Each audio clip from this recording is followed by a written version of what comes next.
Sir, ಈ ಸರಿಯ ಹಂಪಿ ಉತ್ಸವ ನಿಮಗೆ ಏನು ಅನಿಸ್ತಾ ಇದೆ? ಪ್ರತಿ ವರ್ಷದ ಸಲನು ಈ ತರನು ಒಳ್ಳೆ ಹಂಪಿ ಉತ್ಸವ, ಐತಿಹಾಸಿಕ ನಗರ ಹಂಪಿಗೆ ಒಳ್ಳೆ ಉತ್ಸವ ಮೆರುಗು ಕೊಟ್ಟಿದೆ. ಈ ಸಲ ಹೆಚ್ಚಿನ ಮಟ್ಟದ ವಿದ್ಯುತ್ ದೀಪದ ಅಲಂಕಾರಗಳನ್ನು ಮಾನ್ಯ ಸಚಿವರು ಜೋಡಿಸಿದ್ದಾರೆ. ಇದು ನಮ್ಮ ಹೊಸಪೇಟೆ ನಗರದಂತ ಹಂಪಿಯವರೆಗೆ ಒಳ್ಳೆ ವಿದ್ಯುತ್ ಅಲಂಕಾರ ಕಾಣೋದ್ರಿಂದ ಎಲ್ಲ ಜನತೆಗೆ ಒಂದು ಸೊಬಗು ಕೊಟ್ಟಂತರ ಅನಿಸ್ತಾ ಇದ್ದಾರೆ. ಸರ್, ಈಗ ನಿಜವಾಗ್ಲೂ ಹೇಳಬೇಕಂದ್ರೆ ಹಂಪಿ ಪ್ರಕಾಶ್ ಅವರು ಹೌದು, ಹಂಪಿ ಉತ್ಸವದ ರೂವಾರಿಗಳು. ಹೌದು, ಅವರು ಪ್ರತಿ ಸರಿನೂ ಒಂದೊಂದು ವಿಶೇಷತೆ ಮಾಡ್ತಾ ಇದ್ರು. ಈ ಸರಿ ಬಹುಶಃ ನಿಮಗೆ ವಸಂತ ವೈಭವ ಏನಾದ್ರು ವಿಶೇಷತೆ ಅನಿಸ್ತಾ ಇದೆ? ಈ ಸಲ ವಿಶೇಷತೆ ಅಂದ್ರೆ ಸರ್ ದೀಪಾಲಂಕಾರನೇ ವಿಶೇಷ. ದೀಪಾಲಂಕಾರನೇ ವಿಶೇಷ.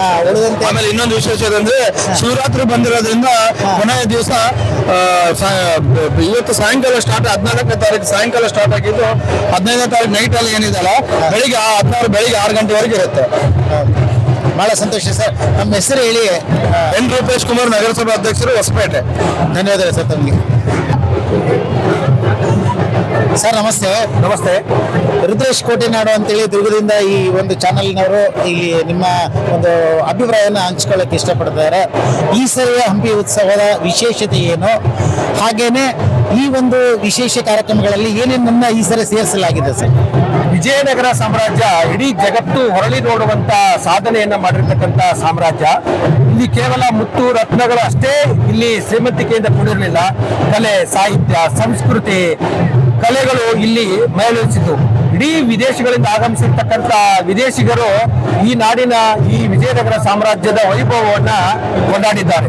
ಆ ವೈಭವವನ್ನು ಮತ್ತೆ ಮರುಕಳಿಸಿ ಇವತ್ತಿನ ಪೀಳಿಗೆಗೆ ಅದನ್ನ ಉಣಬಡಿಸುವ ರೀತಿಯಲ್ಲಿ ಹಂಪಿ ಉತ್ಸವವನ್ನು ನಾವು ಪ್ರತಿ ವರ್ಷ ಮಾಡ್ತಾ ಇದ್ದೀವಿ. ಆದ್ರೆ ಈ ವರ್ಷ ಇನ್ನೂ ವಿಶೇಷವಾಗಿರ್ತಕ್ಕಂಥ ಒಂದು ರೀತಿಯಲ್ಲಿ ಈ ಹಂಪಿ ಉತ್ಸವವನ್ನು ಆಚರಣೆಯನ್ನು ಮಾಡ್ತಾ ಇದ್ದೀವಿ. ಇಡೀ ನಗರದಾದ್ಯಂತ, ಹೊಸಪೇಟೆ ನಗರದಾದ್ಯಂತ ಮತ್ತು ಕಡ್ಡಿರಾಂಪುರ ಜೊತೆಗೆ ಹಂಪಿಯ ಎಲ್ಲ ಕಡೆಗೂ ಕೂಡ ಶೃಂಗಾರಮಯವಾಗಿರ್ತಕ್ಕಂಥ ಲೈಟಿಂಗ್ ವ್ಯವಸ್ಥೆಗಳನ್ನ ಮಾಡಿದ್ದೀವಿ. ಬಹುಶಃ ಸ್ವರ್ಗವೇ ಧರೆಗಿಳಿದಂತೆ ಕಾಣಿಸ್ತಕ್ಕಂಥ ವ್ಯವಸ್ಥೆ ನಮಗೆ ಕಾಣ್ತಾ ಇದೆ. ಜೊತೆಗೆ ಅಷ್ಟೇ ವಿಭಿನ್ನವಾಗಿರ್ತಕ್ಕಂಥ ಕಲಾ ತಂಡಗಳು ತಮ್ಮ ಕಲೆಯನ್ನ ಪ್ರದರ್ಶನವನ್ನು ಮಾಡೋದ್ರ ಮೂಲಕವಾಗಿ ಈ ಹಂಪಿ ಉತ್ಸವಕ್ಕೆ ಮೆರಗನ್ನು ನೀಡ್ತಾ ಇದೆ. ಇವತ್ತು ವಸಂತ ವೈಭವದ ಕಾರ್ಯಕ್ರಮದಲ್ಲಿ ನಾವಿದ್ದೀವಿ. ಸುಮಾರು 100ಕ್ಕಿಂತ ಹೆಚ್ಚು ಕಲಾ ತಂಡಗಳು ಇದರಲ್ಲಿ ಭಾಗವಹಿಸಿವೆ.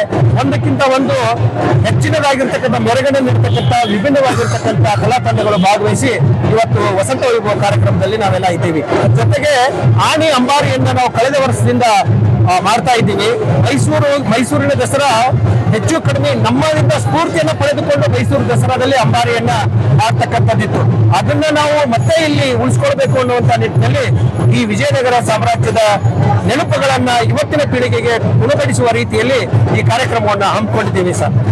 ನಿನ್ನೆ ಕೂಡ ತುಂಗಾರತಿ ಕಾರ್ಯಕ್ರಮ ನೋಡಿದೆ, ಅದರಲ್ಲೂ ಕೂಡ ವಿಶೇಷತೆ ಇತ್ತು ಅನಿಸ್ತು. ಅದರಲ್ಲಿ ಏನಂತ ವಿಶೇಷತೆ? ತುಂಗಭದ್ರಾ ಆರತಿ ಪಂಪಾ ಕ್ಷೇತ್ರದ ಒಂದು ಬಹಳ ಪವಿತ್ರವಾಗಿರ್ತಕ್ಕಂಥ ತುಂಗಭದ್ರೆ ಅದು. ಅಲ್ಲಿಯ ಜುಳುಜುಳು ಹರಿಯುವ ನಿನಾದ ಇವತ್ತಿಗೂ ನಮ್ಮನ್ನ ಮೈ ರೋಮಾಂಚನಗೊಳಿಸ್ತಕ್ಕಂಥ ನದಿಯ ಕೆರೆಗಳು ನಮ್ಮನ್ನ ಕಾಣಿಸ್ತಾ ಇವೆ. ಅಂತ ಒಂದು ನದಿಯಲ್ಲಿ ನಮ್ಮ ಉತ್ಸವ ಯಾವುದೇ ವಿಘ್ನಗಳು ಬರದೇ ಇರಲಿ ಅನ್ನುವ ರೀತಿಯಲ್ಲಿ ಪಂಪಾ ವಿರೂಪಾಕ್ಷನನ್ನ, ತಾಯಿ ಭುವನೇಶ್ವರಿಯನ್ನ ಪೂಜೆಯನ್ನ ಮಾಡಿ ನಾವು ನಮ್ಮ ಉತ್ಸವಕ್ಕೆ ಚಾಲನೆಯನ್ನ ನೀಡಿದ್ದೇವೆ. ಆ ಚಾಲನೆಯಲ್ಲಿ ಅಂತ ಒಂದು ತುಂಗಾರತಿಯಲ್ಲಿ ನಮ್ಮ ಕರ್ನಾಟಕ ಗಣ ಸರ್ಕಾರದ ಮಾನ್ಯ ವಸತಿ ವಕ್ಫ್ ಮತ್ತು ಅಲ್ಪಸಂಖ್ಯಾತರ ಕಲ್ಯಾಣ ಸಚಿವರಾದಂತಹ ಸನ್ಮಾನ್ಯ ಶ್ರೀ ಜಮೀರ್ ಅಹಮದ್ ಸಾಹೇಬರು ಭಾಗವಹಿಸಿದ್ರು. ಜಿಲ್ಲಾಧಿಕಾರಿಗಳು ಭಾಗವಹಿಸಿದ್ರು. SP ಅವರು, CEO ಅವರು, ಎಲ್ಲ ಜಿಲ್ಲಾ ಮಟ್ಟದ ಅಧಿಕಾರಿಗಳು ಭಾಗವಹಿಸಿದಲ್ಲಿ ನಮ್ಮ ಕ್ಷೇತ್ರದ ನೆಚ್ಚಿನ ಶಾಸಕರಾದಂತಹ ಗವ್ಯಪ್ಪ ಸರ್ ಅವರು ಕೂಡ ಈ ಕಾರ್ಯಕ್ರಮ ಯಶಸ್ವಿಯಾಗಲಿ ಅಂತ ಹೇಳಿ ನಮಗೆಲ್ಲರಿಗೂ ಶುಭವನ್ನು ಹಾರೈಸಿದ್ದಾರೆ. ಅವರ ಶುಭ ಸೂಚನೆಯ ಮೇಲೆ ಈ ಕಾರ್ಯಕ್ರಮ ನಡೀತಾ ಇದೆ. ವಿಶೇಷವಾಗಿ ಒಂದು ವಿಶೇಷ ತಂಡವನ್ನು ಕರೆಸಿಬಿಟ್ಟು ಅಲ್ಲಿ ಆರತಿಯನ್ನ ಮಾಡಿಸಿರ್ತಕ್ಕಂಥದ್ದು. ಧೂಪದ ಆರತಿ, ಚಾರಣ ಆರತಿ, ಜೊತೆಗೆ ಶಿವನ ಆರತಿ, ಕೊನೆಗೆ ನಾವು ದೀಪದ ಆರತಿಯನ್ನ ಮಾಡಿ ಒಂದು ವಿಭಿನ್ನವಾಗಿರ್ತಕ್ಕಂಥ ರೀತಿಯಲ್ಲಿ ಅದನ್ನು ಆಚರಿಸಿದ್ವಿ. ಎಲ್ಲ ಬಂಧುಗಳು ಅಂದ್ರೆ ಸಾರ್ವಜನಿಕ ಬಂಧುಗಳು ಮತ್ತು ವೀಕ್ಷಕರು ಅದನ್ನು ಮೆಚ್ಚಿಕೊಂಡು ಈ ವರ್ಷ ತುಂಬಾ ವಿಭಿನ್ನವಾಗಿದೆ ಅನ್ನುವಂತ ಮಾತುಗಳನ್ನ ಹೇಳಿದ್ದು ನಮಗೆ ತುಂಬಾ ತೃಪ್ತಿಯನ್ನು ತಂದಿದೆ ಅಂತಕ್ಕಂಥದ್ದು ನನ್ನ ಅನಿಸಿಕೆ ಆಗಿದೆ ಸರ್. ಕೋಟೆನಾಡು ಚಾನಲ್ ಮುಖಾಂತರ ನೀವೆಲ್ಲ ವೀಕ್ಷಣೆ ಮಾಡ್ತಾ ಇದ್ದೀರಾ. ನಮ್ಮ ಜೊತೆಗೆ ವೀರಶೈವ ಲಿಂಗಾಯತ ಸಮಾಜದ ಮುಖಂಡರಾಗಿರ್ತಕ್ಕಂತಹ ಇಲ್ಲಿ ಮಧುರ ಚನ್ನಶಾಸ್ತ್ರಿ ಅವರು ಇದ್ದಾರೆ. ಅವರು ಈ ವಸಂತ ವೈಭವದ ಬಗ್ಗೆ ಹಾಗೂ ಈ ಸಾರಿಯ ಹಂಪಿ ಉತ್ಸವದ ಬಗ್ಗೆ ಏನ್ ಹೇಳ್ತಾರೆ ಕೇಳೋಣ. ಇದು ವಿಜಯನಗರ ಸಾಮ್ರಾಜ್ಯದ ಒಂದು ರಾಜಧಾನಿ ಆಗಿರ್ತಕ್ಕಂಥ ಹಂಪಿಯಲ್ಲಿ ಇವತ್ತು ಜಗತ್ತಿನಲ್ಲಿನೇ ಅತ್ಯಂತ ಪ್ರಸಿದ್ಧವಾದಂತಹ ಸಾಮ್ರಾಜ್ಯ ಅಂದ್ರೆ ವಿಜಯನಗರ ಸಾಮ್ರಾಜ್ಯ. ಆ ಸಾಮ್ರಾಜ್ಯದ ಗತವೈಭವವನ್ನ ಮತ್ತು ಮರು ಜನರಿಗೆ ತೋರಿಸಬೇಕನ್ನೋ ಉದ್ದೇಶದಲ್ಲಿ 1984ರಲ್ಲಿ MP ಪ್ರಕಾಶ್ ಅವರು ಈ ಒಂದು ಹಂಪಿ ಉತ್ಸವವನ್ನು ಪ್ರಾರಂಭ ಮಾಡಿದರು. ಅಲ್ಲಿಂದ ಇಲ್ಲಿವರೆಗೆ ಎಲ್ಲಾ ಸರ್ಕಾರಗಳು ಗೌರವಯುತವಾಗಿ ಈ ಒಂದು ಹಂಪಿ ಉತ್ಸವವನ್ನ ನಡೆಸಿಕೊಂಡು ಬರ್ತಾ ಇದ್ದಾರೆ. ಆ ನಿಟ್ಟಿನಲ್ಲಿ ಈ ವರ್ಷನೂ ಸಹ ಈ ಗತ ಸರ್ಕಾರದವರು ಬಹಳ ಅಚ್ಚುಕಟ್ಟಾಗಿ ಬಹಳ ಚೆನ್ನಾಗಿ ಮಾಡಿದ್ದಾರೆ. ನಮ್ಮ ಜಿಲ್ಲಾಧಿಕಾರಿಗಳಾದಂತಹ ಶ್ರೀಮತಿ ಕವಿತಾ ಎಸ್ ಮನ್ನಿಕೇರಿ ಮೇಡಮ್ ಅವರು ಮತ್ತು ಎಲ್ಲ ರೀತಿಯ ಅಧಿಕಾರಿಗಳು ಬಹಳ ಶ್ರಮಪಟ್ಟು ಈ ಒಂದು ವಸಂತ ವೈಭವದ ಕಾರ್ಯಕ್ರಮ ಇರಬಹುದು, ಹಂಪಿ ಉತ್ಸವದ ಎಲ್ಲ ಕಾರ್ಯಕ್ರಮಗಳ ಒಂದು ಎಲ್ಲ ರೀತಿಯಲ್ಲಿ ನಾವು ನೋಡಿದಾಗ ಬಹಳ ವೈವಿಧ್ಯಮಯವಾದಂತಹ ಕರ್ನಾಟಕದಲ್ಲಿ ಈ ಒಂದು ಹಂಪಿ ಉತ್ಸವದ ತನ್ನದೇ ಆದಂತಹ ಉತ್ಸವದ ಒಂದು ಒಳ್ಳೆಯ ರೀತಿಯಲ್ಲಿ ಜನರಿಗೆ ಸಂದೇಶ ಕೊಡೋ ರೀತಿಯಲ್ಲಿ ಕಾರ್ಯಕ್ರಮಗಳನ್ನು ಮಾಡ್ತಾ ಇದ್ದಾರೆ. ಇದು MP ಪ್ರಕಾಶ್ ಅವರ ಒಂದು ಕನಸಿನ ಒಂದು ಕೂಸಾಗಿ ಇವತ್ತು ದೊಡ್ಡ ಮಟ್ಟಕ್ಕೆ ಬೆಳೆದಿರ್ತಕ್ಕಂಥದ್ದು. ಇದು ಹಂಪಿ ಉತ್ಸವ ಅಂದ್ರೆ ಜನೋತ್ಸವ.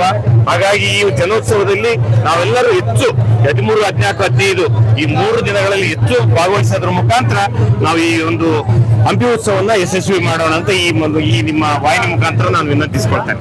ಧನ್ಯವಾದಗಳು.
ಹಬ್ಬವನ್ನ ಉಣಬಡಿಸ್ತಾ ಇದ್ದೀವಿ.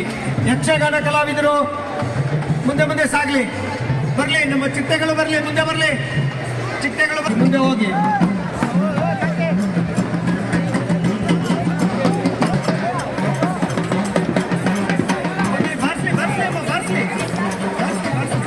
ಏನಾಗಲ್ಲ, ಏನಾಗಲ್ಲ, ಬಹಳ ಟ್ಯಾಲೆಂಟೆಡ್ ಇದೆ ನಮ್ಮ ಮಾನಿ ಬಹಳ ಟ್ಯಾಲೆಂಟೆಡ್ ಇದೆ.